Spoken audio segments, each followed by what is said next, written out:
the defense claims in the McMichael Bryan case that Ahmaud Arbery was actually at least partially responsible for his own death after they chased him, trapped him, and brutally gunned him down while recording for kicks, okay?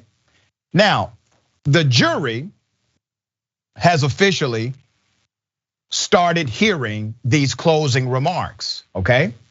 This is an important part of the trial because it comes back to the selection of the jury as well. And remember, in this case, they were able to strike 11 out of the 12 remaining black jurors who were qualified from serving. You got one black jury member, okay? All right, so one of the defense attorneys had this to say, here it is.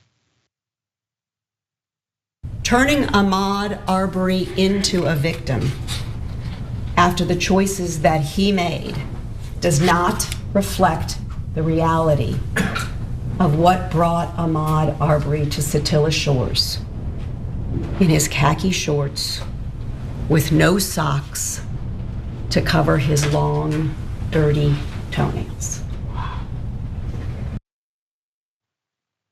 The mother was so horrified by a defense attorney claiming that Ahmaud Arbery had long, dirty toenails. He's the victim of a murder. He was killed. The DA tried to cover it up. The police never mandated an explanation to justify the killing.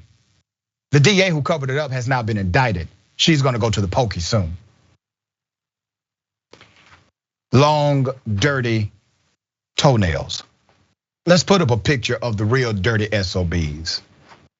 The killers of Ahmaud Arbery, Travis McMichael, Gregory McMichael, and William Roddy Bryan. The attorney that you just heard was the attorney for Greg McMichael. Greg McMichael drove the truck that boxed Arbery in. His son is the one who pulled the trigger. But very clearly, the dad said that he would have done it if his son did not. Arbery's mother had to leave the courtroom during that awful closing argument. Later, she made this statement.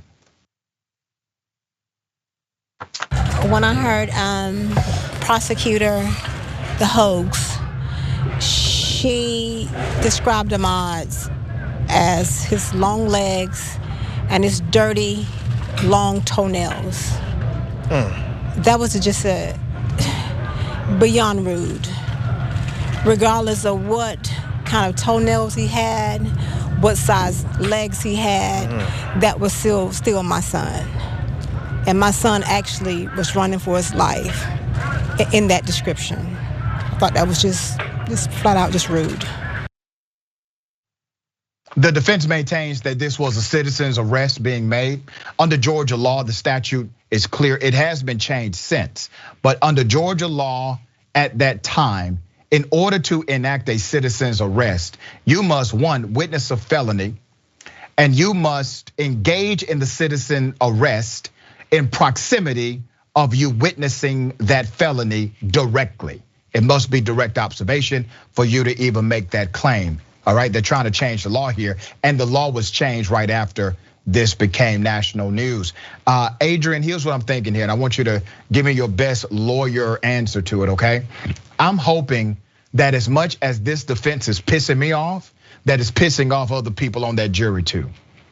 You know what, I would like to agree with you. I truly do hope so. The fact that they're blaming Ahmaud Arbery for his death by virtue of trying to use coded language like dirt underneath his nails or wearing khaki shorts, is drawing on the classism divide, but really kind of just fueling that idea of a dirty, rancid, violent black man, and all of this portrayal that they're trying to use to the purpose of getting a self-defense acquittal.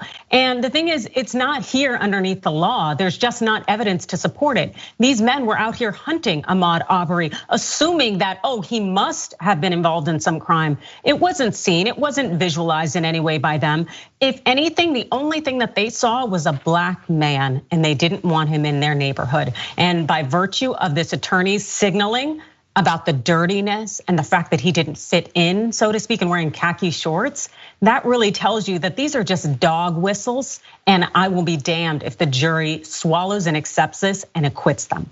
But you see the strategy from the beginning now. There's a reason they wanted that majority white jury, virtually an all white jury. There's a reason they wanted to make a circus out of, oh, I don't want black preachers here, right? Yes. In a way, making a summons to black preachers. And then when they get there, saying, oh, we need a mistrial, or I object, right? Preserving it for the record on an appeal. And now the description, the closing argument meant to do one thing, create dog whistle. Hopefully they have somebody on the jury, according to the defense, that thinks like the McMichaels or Bryan. And that becomes the problem inside of our courtrooms. It's not just the law, because you can really desensitize the jury to the reality of what happened.